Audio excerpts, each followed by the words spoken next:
You will hear a number of different recordings, and you will have to answer questions on what you hear. There will be time for you to read the instructions and questions, and you will have a chance to check your work. All the recordings will be played once only. The test is in 4 sections. At the end of the test, you will be given 10 minutes to transfer your answers to an answer sheet. Now turn to Section 1. Section 1. You will hear a telephone conversation between an official at a village hall and a woman who wants to hire a public room. First, you have some time to look at questions 1 to 6.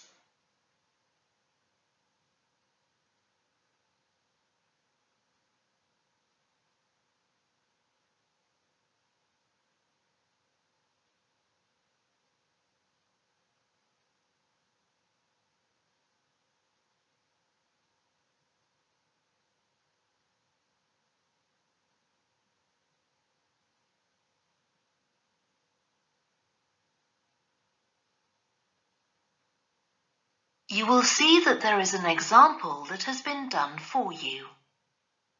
On this occasion only, the conversation relating to this will be played first. Hello? Oh, hello. I wanted to inquire about hiring a room in the village hall for the evening of September the 1st. Let me just see. Yes, we have both rooms available that evening. There's our main hall, that's got seating for 200 people, or there's the Charlton room. The main hall seats 200, so 200 has been written in the space. Now we shall begin. You should answer the questions as you listen, because you will not hear the recording a second time. Listen carefully and answer questions 1 to 6. Hello? Oh, hello. I wanted to inquire about hiring a room in the village hall for the evening of September the 1st. Let me just see. Yes, we have both rooms available that evening. There's our main hall, that's got seating for 200 people, or there's the Charlton room. Sorry?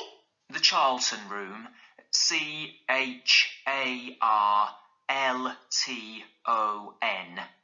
That's got seating for up to 100. Well, we're organising a dinner to raise money for a charity, and we're hoping for at least 150 people. So, I think we'll go for the main hall. How much would that cost? Let's see. You wanted it for the evening of September the 1st? Yes, that's a Saturday. So, from 6 p.m. to midnight, that'd be £115. That's the weekend price. It's £75 on weekdays. That's all right. And I have to tell you, there's also a deposit of £250, which is returnable, of course, as long as there's no damage. But we do insist that this is paid in cash. We don't take cards for that. You can pay the actual rent of the room however you like, though. Cash, credit card, cheque. Oh, well, I suppose that's okay. So, does the charge include use of tables and chairs and so on? Oh, yes. And what about parking? Yeah, that's all included. The only thing that isn't included is, you said you were organising a dinner? Yeah. Well, you'll have to pay extra for the kitchen if you want to use that. It's £25. It's got very good facilities, good quality cookers and fridges and so on. Okay. Well, I suppose that's all right. We can cover the cost in our entry charges. Right, so I'll make a note of that. Now, there are just one or two things you need to think about before the event. For example, you'll have to see about getting a license if you're planning to have any music during the meal. Oh, really? It's quite straightforward. I'll give you the details later on. And about a week or 10 days before your event, you'll need to contact the caretaker, that's Mr. Evans, to make the arrangements for entry. He'll sort that out with you.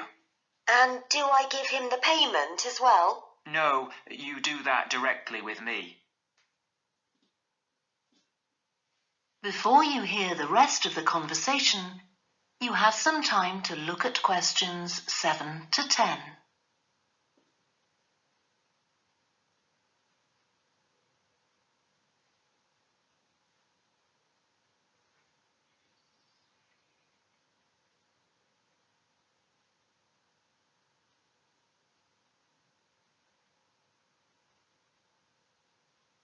Now listen and answer questions 7 to 10. Right. Now, is there anything I need to know about what happens during the event? Well, as you'll be aware, of course, the building is no smoking throughout. Of course. Now, are you having a band? Yes. Well, they'll have a lot of equipment, so rather than using the front door, they should park their van round the back and use the stage door there. You can open that from inside, but don't forget to lock it at the end. Okay. And talking of bands, I'm sure I don't need to tell you this, but you must make sure that no one fiddles about with the black box by the fire door. That's a system that cuts in when the volume reaches a certain level. It's a legal requirement. Sure. Anyway, we want people to be able to talk to one another, so we don't want anything too loud. Oh, that reminds me. We'll be having speeches. Are there any microphones available? Yep, just let the caretaker know. He'll get those for you. Right, now, when the event is over, we do ask that the premises are left in good condition. So there's a locked cupboard, and you'll be informed of the code you need to open that. It's got all the cleaning equipment, brushes and detergent and so on. Right. So what do we need to do after everyone's gone? Sweep the floors, I suppose? Well, actually, they have to be washed, not just swept. Then you'll be provided with black plastic bags, so all the rubbish must be collected up and left outside the door. Of course. We'll make sure everything's left tidy. Oh, and I forgot to ask. I presume we can have decorations in the room? Yes, but you must take them down afterwards. Sure. And the chairs and tables should be stacked up neatly at the back of the room. I'll make sure I've got a few people to help me. That is the end of section 1. You now have half a minute to check your answers.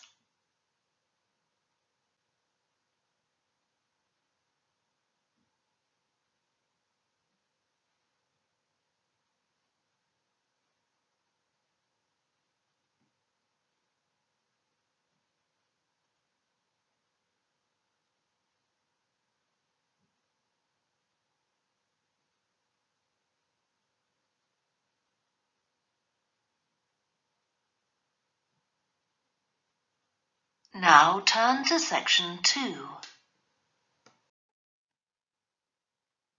Section 2. You will hear a guide talking to a group of visitors to a farm. First, you have some time to look at questions 11 to 14.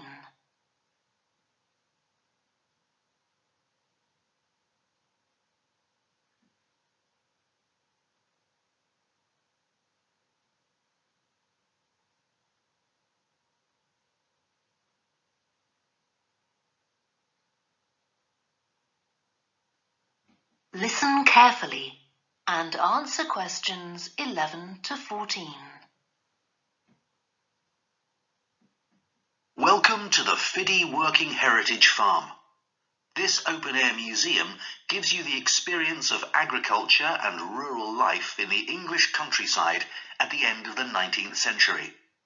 So you'll see a typical farm of that period, and like me, all the staff are dressed in clothes of that time. I must give you some advice and safety tips before we go any further. As it's a working farm, please don't frighten or injure the animals. We have a lot here, and many of them are breeds that are now quite rare. And do stay at a safe distance from the tools. Some of them have sharp points, which can be pretty dangerous, so please don't touch them. We don't want any accidents, do we? The ground is very uneven, and you might slip if you're wearing sandals, so I'm glad to see you're all wearing shoes. We always advise people to do that. Now, children of all ages are very welcome here, and usually even very young children love the ducks and lambs, so do bring them along next time you come. I don't think any of you have brought dogs with you, but in case you have, I'm afraid they'll have to stay in the car park unless they're guide dogs. I'm sure you'll understand that they could cause a lot of problems on a farm. Before you hear the rest of the talk, you have some time to look at questions 15 to 20.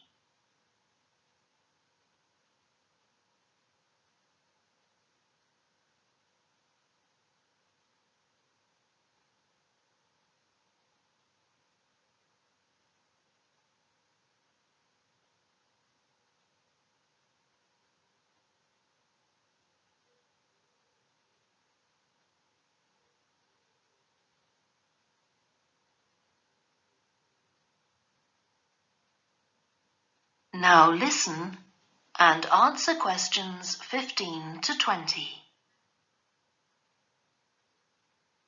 Now let me give you some idea of the layout of the farm. The building where you bought your tickets is the new barn immediately to your right, and we're now at the beginning of the main path to the farmland, and of course the car park is on your left. The scarecrow you can see in the car park in the corner beside the main path is a traditional figure for keeping the birds away from crops. But our scarecrow is a permanent sculpture. It's taller than a human being, so you can see it from quite a distance. If you look ahead of you, you'll see a maze. It's opposite the new barn, beside the side path that branches off to the right, just over there.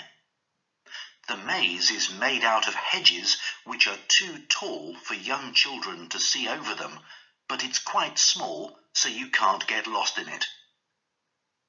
Now, can you see the bridge crossing the fish pool further up the main path? If you want to go to the cafe, go towards the bridge and turn right just before it. Walk along the side path, and the cafe's on the first bend you come to. The building was originally the schoolhouse, and it's well over 100 years old. As you may know, we run skills workshops here, where you can learn traditional crafts like woodwork and basket making. You can see examples of the work and talk to someone about the courses in the Black Barn. If you take the side path to the right, here, just by the new barn, you'll come to the Black Barn, just where the path first bends. Now, I mustn't forget to tell you about picnicking, as I can see some of you have brought your lunch with you. You can picnic in the field, though do clear up behind you, of course. Or if you'd prefer a covered picnic area, there's one near the farmyard, just after you cross the bridge. There's a covered picnic spot on the right. And the last thing to mention is Fiddy House itself. From here you can cross the bridge, then walk along the footpath through the field to the left of the farmyard. That goes to the house, and it'll give you a lovely view of it.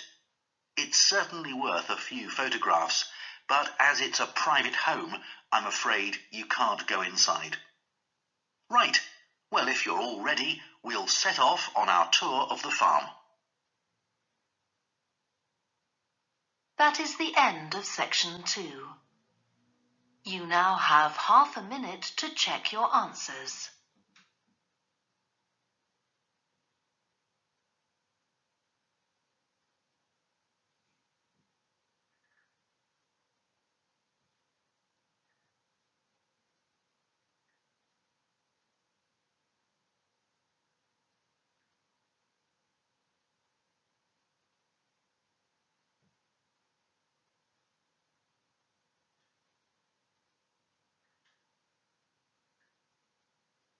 Now turn to section 3.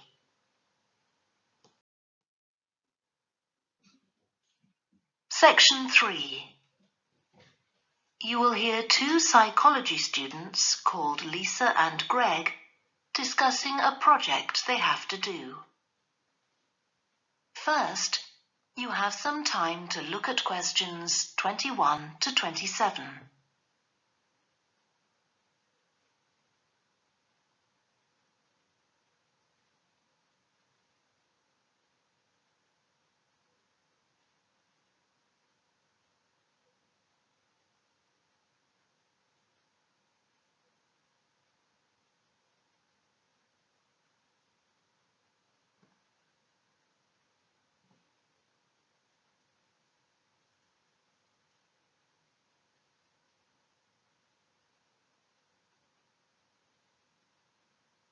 Now listen carefully and answer questions 21 to 27. Okay, Greg, so I finally managed to read the article you mentioned, the one about the study on gender in physics. About the study of college students done by Akira Miyake and his team. Yeah, I was interested that the researchers were actually a mix of psychologists and physicists. That's an unusual combination. Yeah, I got a little confused at first about which students the study was based on. They weren't actually majoring in physics, they were majoring in what's known as the STEM disciplines. That's science, technology, engineering and math. Yes, but they were all doing physics courses as part of their studies. That's correct. So, as I understood it, Miyake and co. started from the fact that women are underrepresented in introductory physics courses at college, and also that on average, the women who do enroll on these courses perform more poorly than the men. No one really knows why this is the case. Yeah, but what the researchers wanted to find out was basically what they could do about the relatively low level of the women's results. But in order to find a solution, they needed to find out more about the nature of the problem. Right. Now, let's see if I can remember.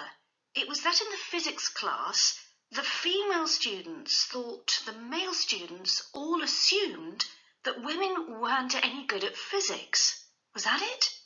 And they thought that the men expected them to get poor results in their tests. That's what the women thought, and that made them nervous, so they did get poor results. But actually, they were wrong. No one was making any assumptions about the female students at all. Anyway, what Miyake's team did was quite simple, getting the students to do some writing before they went into the physics class. What did they call it? Values affirmation. They had to write an essay focusing on things that were significant to them, not particularly to do with the subject they were studying, but more general things like music or people who mattered to them. Right.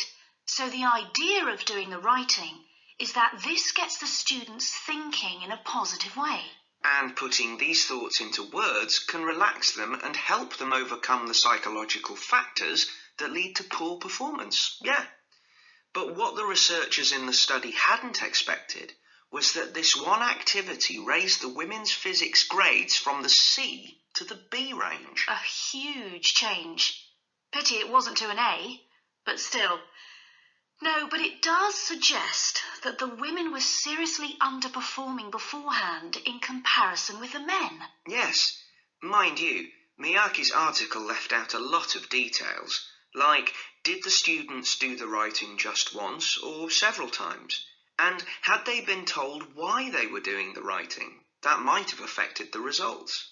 You mean if they know the researchers thought it might help them to improve, then they just try to fulfill that expectation?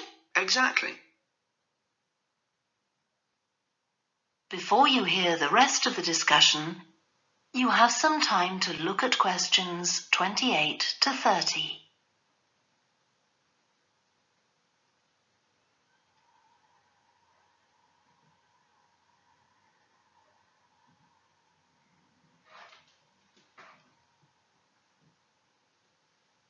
Now listen and answer questions 28 to 30. So anyway, I thought for our project we could do a similar study, but investigate whether it really was the writing activity that had that result. Okay, so we could ask them to do a writing task about something completely different, something more factual, like a general knowledge topic. Maybe. Or we could have half the students doing a writing task and half doing something else, like an oral task.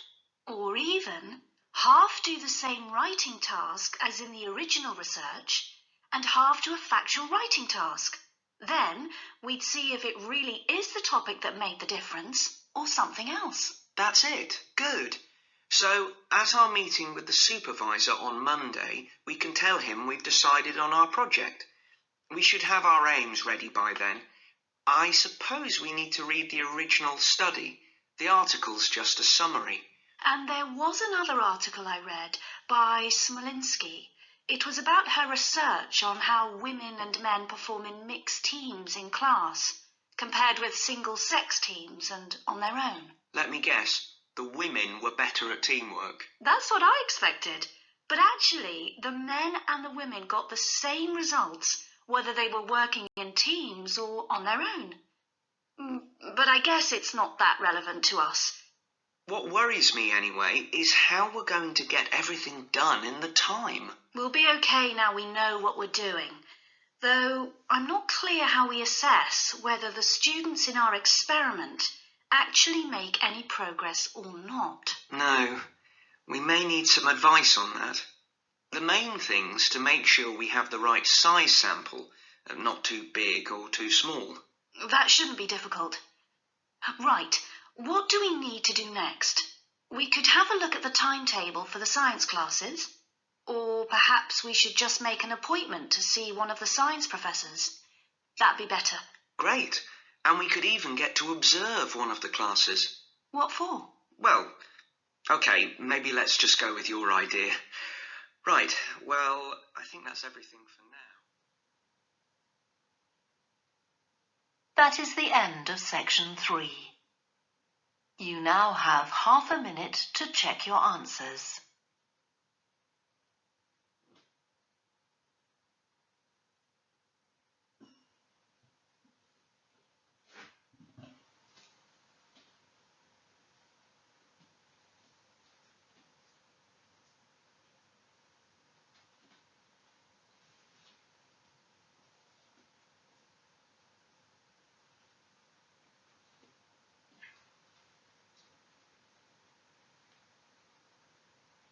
Now turn to section 4.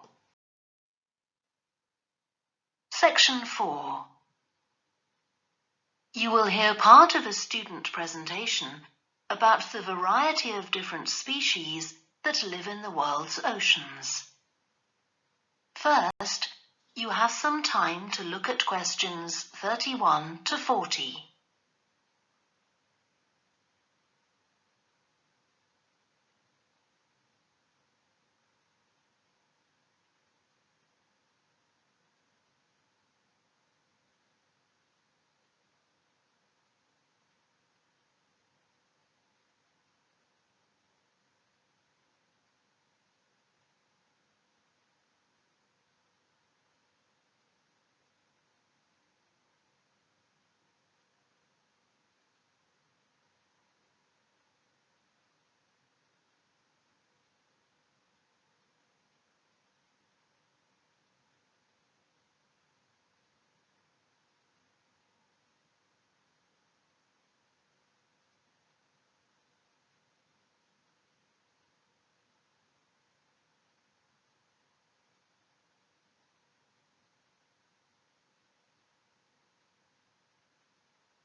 Now listen carefully and answer questions 31 to 40.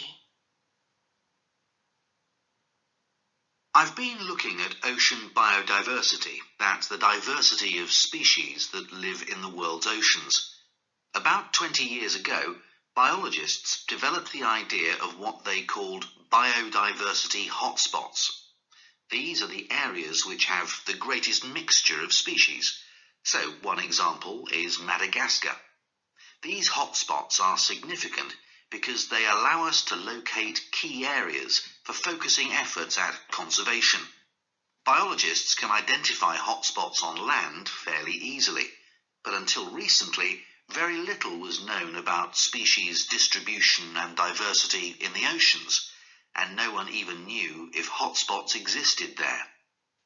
Then a Canadian biologist called Boris Worm did some research in 2005 on data on ocean species that he got from the fishing industry. Worm located 5 hotspots for large ocean predators like sharks and looked at what they had in common. The main thing he'd expected to find was that they had very high concentrations of food, but to his surprise, that was only true for 4 of the hotspots. The remaining hotspot was quite badly off in that regard. But what he did find was that in all cases, the water at the surface of the ocean had relatively high temperatures, even when it was cool at greater depths.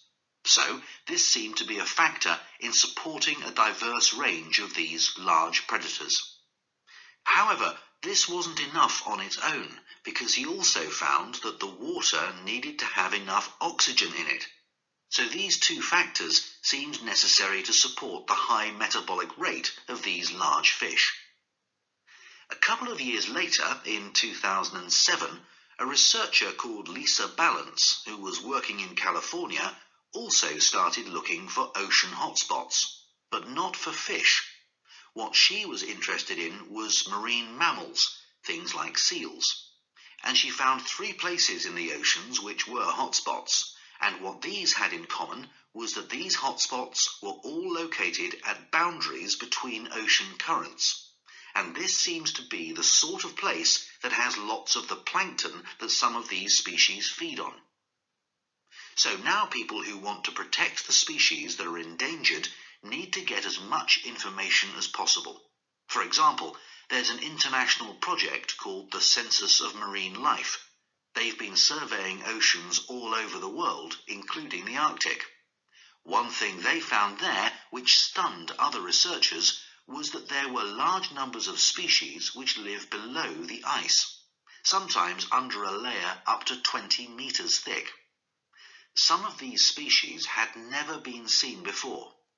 They've even found species of octopus living in these conditions.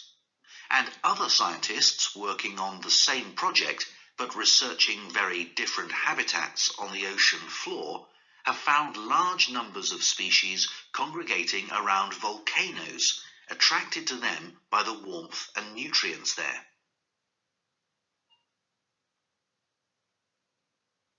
However, biologists still don't know how serious the threat to their survival is for each individual species.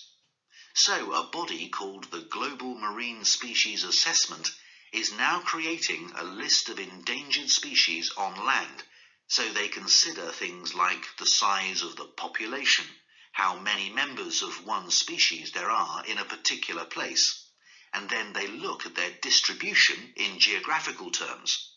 Although this is quite difficult when you're looking at fish because they're so mobile. And then thirdly, they calculate the rate at which the decline of the species is happening. So far, only 1,500 species have been assessed, but they want to increase this figure to 20,000. For each one they assess, they use the data they collect on that species to produce a map showing its distribution.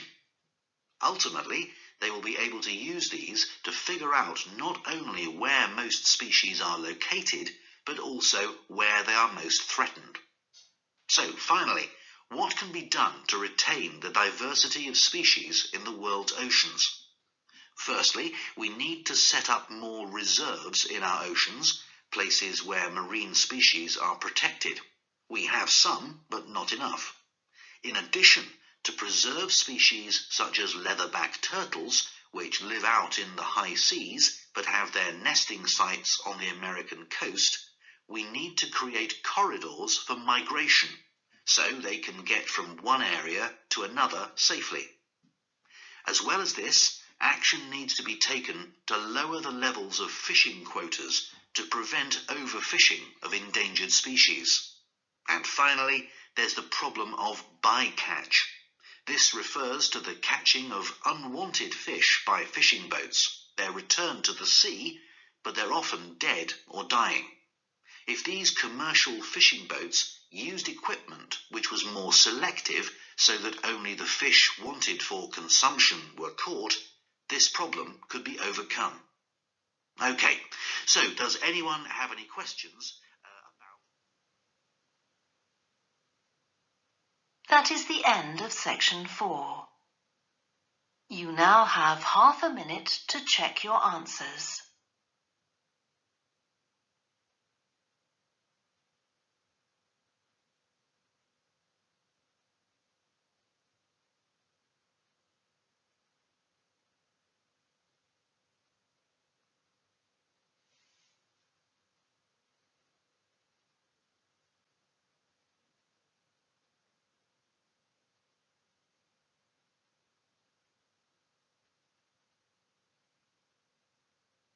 That is the end of the listening test. You now have 10 minutes to transfer your answers to the answer sheet. Please stop writing and wait for your question booklet to be collected.